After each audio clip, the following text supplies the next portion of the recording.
പരസ്യ പ്രചാരണം സമാപിച്ചതോടെ ഇനി ശ്രദ്ധ നാളത്തെ നിശബ്ദ പ്രചാരണത്തിലാണ്. മറ്റന്നാളാണ് കേരള രാഷ്ട്രീയത്തിന്റെ ഗതി തന്നെ നിർണ്ണയിക്കുന്ന വോട്ടെടുപ്പ്.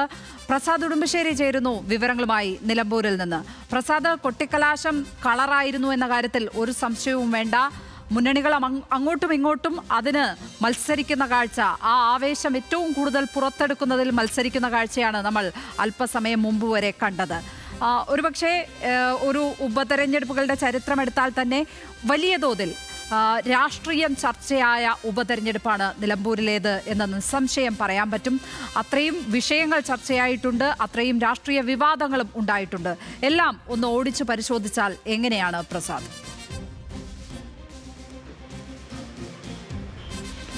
ലക്ഷ്മി പറഞ്ഞത് എടുത്ത് തന്നെ തുടങ്ങാം. കാരണം എല്ലാ വിഷയങ്ങളും ചർച്ച ചെയ്തു എന്നുള്ളത് തന്നെയാണ്. കാരണം പ്രാദേശിക വിഷയങ്ങൾ മുതൽ അന്തർദേശീയ തലത്തിലുള്ള വിഷയങ്ങൾ വരെ പരാമർശിച്ചു പോയ ഒരു ഉപതെരഞ്ഞെടുപ്പ് എന്നുള്ളതാണ്.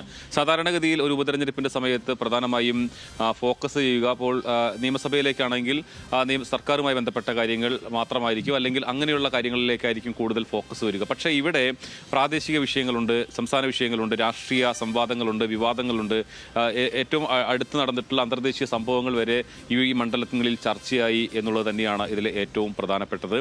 അതോടൊപ്പം ഇത് ഇരു മുന്നണികൾക്കും LDFനെ സംബന്ധിച്ചിടത്തോളം ആണെങ്കിലും UDFനെ സംബന്ധിച്ചിടത്തോളം ആണെങ്കിലും വളരെ നിർണായകമാണ്. കാരണം ഇനി വരാനിരിക്കുന്ന രണ്ട് പ്രധാനപ്പെട്ട തെരഞ്ഞെടുപ്പുകൾ അടുത്ത വർഷം, ഈ വർഷം തദ്ദേശ തെരഞ്ഞെടുപ്പും അടുത്ത വർഷം നിയമസഭാ തെരഞ്ഞെടുപ്പുമാണ്. അപ്പോൾ നിലമ്പൂർ മണ്ഡലത്തിന്റെ ഒരു പ്രത്യേകത എന്ന് പറയുന്നത്, ഇത് കണക്കുകൾ വെച്ച് നോക്കുകയാണെങ്കിൽ UDFന് മേൽക്കൈയുള്ള ഒരു മണ്ഡലമാണ്. പക്ഷേ കഴിഞ്ഞ രണ്ട് തവണയായി LDF സ്ഥാനാർത്ഥിയാണ് PV അൻവറാണ് വിജയിച്ചിട്ടുള്ളത്. PV അൻവർ പിന്നീട് അവിടെ നിന്നും പിണങ്ങി ഈ രാജിവെച്ച്, അതാണ് ഈ ഉപതെരഞ്ഞെടുപ്പിലേക്ക് നയിച്ചൊരു സംഭവം. അപ്പോൾ ഇവിടെ UDFന് ജയിക്കാൻ കഴിയുക എന്നുള്ളത് വരുന്ന തെരഞ്ഞെടുപ്പുകളിൽ അവർക്ക് ആത്മവിശ്വാസം വർദ്ധിപ്പിക്കുന്ന ഒരു കാര്യമാണ്. കാരണം കഴിഞ്ഞ രണ്ട് തവണയായി LDF സർക്കാരാണ് സംസ്ഥാനം ഭരിക്കുന്നത്. അപ്പോൾ UDFനെ സംബന്ധിച്ചിടത്തോളം അധികാരം തിരിച്ചു പിടിക്കുക എന്ന ഒരു പ്രധാനപ്പെട്ട ഉദ്യമമുണ്ട്, ലക്ഷ്യമുണ്ട്.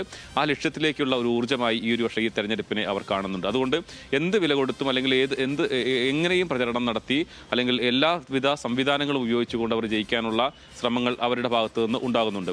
LDFനെ സംബന്ധിച്ചിടത്തോളം ആണെങ്കിൽ LDFിൽ നിന്നും പോയ ഒരാൾ, CPMുമായി വളരെ അടുത്ത് നിൽക്കുന്ന ഒരാൾ രാജിവെച്ച് ഉണ്ടായിട്ടുള്ള തെരഞ്ഞെടുപ്പാണ്.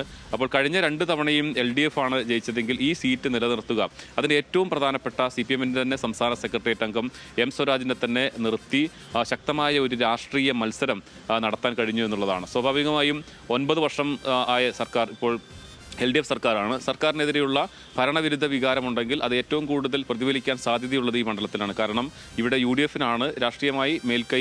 പഞ്ചായത്തിൻ്റെ എണ്ണം നോക്കുകയാണെങ്കിലും ഇവിടുത്തെ മറ്റ് തെരഞ്ഞെടുപ്പുകളുടെ ചരിത്രം പരിശോധിച്ചാലും എല്ലാം തന്നെ അങ്ങനെയാണ്. അപ്പോൾ അങ്ങനെ ഉണ്ടാകുന്ന ഏറ്റവും കൂടുതൽ പ്രതിഫലിക്കാൻ സാധ്യതയുള്ളൊരു മണ്ഡലം കൂടിയാണ്. അവിടെ LDFന് വിജയിക്കാൻ കഴിഞ്ഞാൽ അത് മൂന്നാം സർക്കാരിലേക്ക്, LDFന്റെ മൂന്നാം സർക്കാരിലേക്ക് അവർക്ക് ആത്മവിശ്വാസം വർദ്ധിക്കുമെന്നുള്ളതാണ്. അൻവറിനെ സംബന്ധിച്ചിടത്തോളം അൻവർ LDF നിന്ന് വിട്ട സമയത്ത് അൻവർ പ്രതീക്ഷിച്ചിരുന്നത് UDFന്റെ ഭാഗമാകാം എന്നുള്ളതായിരുന്നു. പക്ഷേ അത് സാധിച്ചില്ല. അൻവറിന്റെ തനിച്ച് മത്സരിക്കേണ്ട ഒരു സാഹചര്യമുണ്ട്. അപ്പോൾ അൻവറിന് ഒരു ശക്തി തെളിയിക്കേണ്ടതുണ്ട്.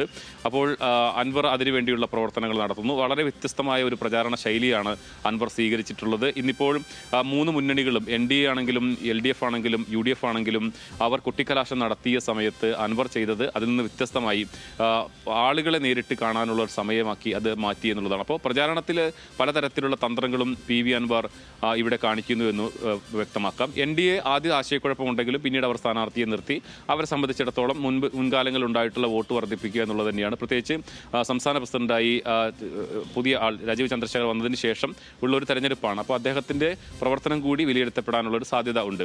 അപ്പോൾ എല്ലാവർക്കും അവരുടേതായ കാരണങ്ങൾ വോട്ട് വർദ്ധിപ്പിക്കാനും ജയിക്കാനും എല്ലാം വേണ്ടിവരും എന്നുള്ളത് തന്നെയാണ് ഈ തെരഞ്ഞെടുപ്പിൻ്റെ ഒരു പ്രത്യേകത. അതുകൊണ്ടുകൂടിയാണ് ഒരു രാഷ്ട്രീയ പോരാട്ടം എന്ന് പറയുന്നത്. സാധാരണഗതിയിൽ ഇത്രത്തോളം വിഷയങ്ങൾ ഉപതെരഞ്ഞെടുപ്പുകളിലുണ്ട്. അപ്പോൾ നമ്മൾ പാലക്കാടെല്ലാം കണ്ടത് വിവാദങ്ങളായിരുന്നു, കൂടുതലും രാഷ്ട്രീയ വിവാദങ്ങളും നാടകീയതകളുമായിരുന്നുവെങ്കിൽ ഇവിടെ വിവാദങ്ങൾ തീരെയില്ല എന്ന് നമുക്ക് പറയാൻ കഴിയില്ല. ഇപ്പോൾ ക്ഷേമ പെൻഷനുമായി ബന്ധപ്പെട്ടുകൊണ്ട് KC വേണുഗോപാൽ നടത്തിയിട്ടുള്ള പരാമർശം, അതോടൊപ്പം തന്നെ വെൽഫെയർ പാർട്ടിയുടെ പിന്തുണയുമായി ബന്ധപ്പെട്ടുകൊണ്ടുള്ള പരാമർശം. പക്ഷേ അതൊന്നും വെൽഫെയർ പാർട്ടിയുടെ പിന്തുണയൊക്കെ നേരത്തെ തന്നെ UDFന് ഉണ്ടായിരുന്നതാണ്, ഒരു പുതിയ സംഭവമൊന്നുമല്ല. പക്ഷേ അത് നിലമ്പൂർ മണ്ഡലത്തിൽ ആര്യടൻ മുഹമ്മദ് മുമ്പ് സ്വീകരിച്ചിട്ടുള്ള നിലപാടുകൾ, തുടർച്ചയായി അദ്ദേഹത്തിൻ്റെ മകൻ ആര്യടൻ ഷൗക്കത്ത് സ്വീകരിച്ചിട്ടുള്ള നിലപാടുകൾ, അങ്ങനെ ഒരു ഘട്ടത്തിലാണ് വെൽഫെയർ പാർട്ടിയുടെ പിന്തുണ ഇവിടെ ചർച്ചയായി മാറിയത് എന്നുള്ളതാണ്. അപ്പം അത്തരം കാര്യങ്ങളെല്ലാം തന്നെ ചർച്ചയായ ഒരു മണ്ഡലത്തിൽ എന്തായിരിക്കും അതിൻ്റെ ഒരു ഫലം എന്നുള്ളത് അറിയാൻ രാഷ്ട്രീയ കേരളം സ്വാഭാവികമായും ഉറ്റുനോക്കും. കാരണം കേരളത്തിൻ്റെ രാഷ്ട്രീയ ചരിത്രത്തിൽ, തെരഞ്ഞെടുപ്പ് ചരിത്രങ്ങളിൽ സ്വതന്ത്രനായി നിന്ന് LDFിൻ്റെയും UDFിൻ്റെയും ഭാഗമല്ലാതെ നിന്ന് വിജയിച്ച ആളുകൾ വളരെ കുറവാണ്. അപ്പോൾ അങ്ങനെയൊരു നേട്ടം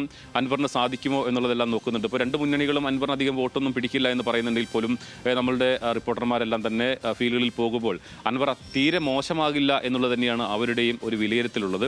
അതുകൊണ്ട് വളരെ പ്രധാനപ്പെട്ടതാണ് ഈ തെരഞ്ഞെടുപ്പ് എന്നുള്ളതാണ് എല്ലാവർക്കും. അത് LDFിനും UDFിനും മാത്രമല്ല, അൻവറിനെ സംബന്ധിച്ചിടത്തോളം ആണെങ്കിലും NDA സംബന്ധിച്ചിടത്തോളം ആണെങ്കിലും വളരെ പ്രധാനപ്പെട്ടതാണ്. അതുതന്നെയാണ് ഈ ഉപതെരഞ്ഞെടുപ്പിൻ്റെ പ്രാധാന്യവും. തീർച്ചയായും രാഷ്ട്രീയ കേരളത്തിൻ്റെ കണ്ണും കാതും മനസ്സുമെല്ലാം നിലമ്പൂരിൽ തന്നെയാണ്. അവിടുത്തെ കാര്യങ്ങൾ വിശദമായി തന്നെ വിവരിക്കുകയായിരുന്നു പ്രസാദ് ഉടുമ്പശ്ശേരി.